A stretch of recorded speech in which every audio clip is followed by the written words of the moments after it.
السلام علیکم، میں ہوں عمران جاوید فاسٹ نیوز کے ساتھ، اور آج ہم شو میں ڈسکس کریں گے ترکی کے نئے صدر طیب اردوان کے بارے میں۔ جی ہاں ناظرین، یہاں آپ کو بتاتا چلوں کہ طیب اردوان کے بارے میں جی ہاں ناظرین وہ تیسری مرتبہ جو ہے ترکی کے صدر بنے ہیں۔ صدر کے عہدے پر ایک بار پھر فائز ہونے کے ساتھ ہی رجب طیب اردوان ترکی میں جمہوریت کا قیام اور مصطفیٰ کمال اتا ترک کے بعد طویل ترین مدت کے لیے حکمران بن گئے ہیں۔ انہیں تاہم متعدد سنگین مسائل کا ابھی بھی سامنا ہے۔ صدر منتخب ہونے کے ساتھ ہی رجب طیب اردوان کا دور اقتدار تیسری دہائی میں داخل ہو گیا، لیکن انہیں شدید اقتصادی بحران سے لے کر اتحادیوں کے ساتھ سفارتی تعطل جیسے متعدد مسائل درپیش ہیں۔ اردوان کی تازہ ترین فتح نے انہیں ایک صدی قبل مصطفیٰ کمال اتا ترک کی طرف سے جمہوریہ کی بنیاد رکھنے کے بعد سے ترکی کے طویل ترین عرصے کے لیے خدمات انجام دینے والا حکمران بنا دیا ہے، جس سے ان کے اقتصادی، ملکی اور خارجہ پالیسیوں کو تقویت ملے گی۔ اپنی 2 دہائیوں کے دور حکومت کے دوران ترکی کی قد آمد پسند justice and development party AKP کے رہنما سیکولر حکمرانوں کے دور میں مبینہ طور پر خود کو پسماندہ محسوس کرنے والی عوام کی حوصلہ افزائی اور اسلامی اقتدار کو فروغ دینے کی کوشش کی گئی، لیکن متعدد اہم مسائل اردوان کے منتظر ہیں، جن میں ایک تباہ کن اقتصادی بحران سے لے کر اتحادیوں کے ساتھ سفارتی تعطل شامل ہیں۔ افراط زر کی بڑھتی ہوئی شرح نے ترکوں کی قوت خرید ختم کر دی ہے۔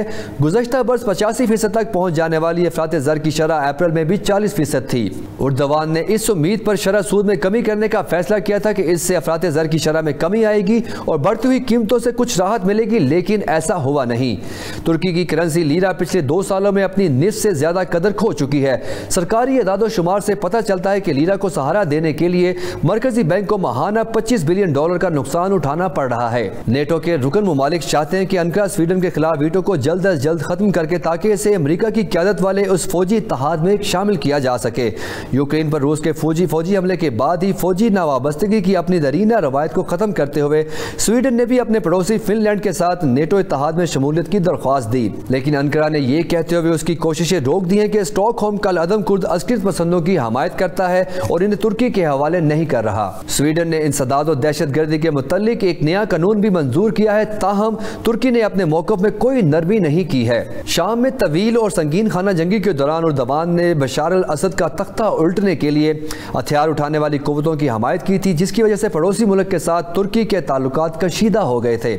اردوان نے حالیہ مہینوں میں تعلقات کو بہتر بنانے کی کوشش بھی کی، لیکن روس کی ثالثی میں ہونے والی بات چیت سفارتی تعلقات کو معمول پر لانے میں ناکام رہی۔ ادھر عرب کے ملکوں کے ساتھ برسوں الگ تھلگ رہنے کے بعد بشار الاسد کے تعلقات بحال ہو رہے ہیں۔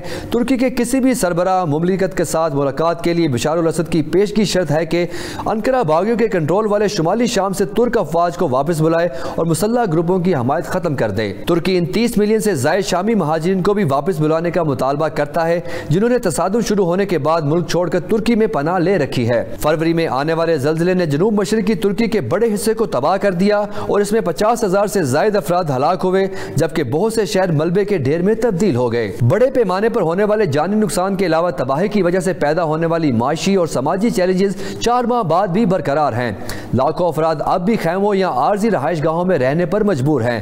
حکومت کے مطابق تعمیر نو کے لیے $100 ارب سے زائد کے خرچ کا اندازہ ہے اور تعمیر نو کا کام بھی ابتدائی مرحلے میں ہے۔ تجزیہ کاروں کا کہنا ہے کہ یورپی یونین اور ترکی کے درمیان متعدد امور پر اختلافات موجود ہیں اور آنے والے دنوں میں بھی یہ مسائل برقرار رہیں گے۔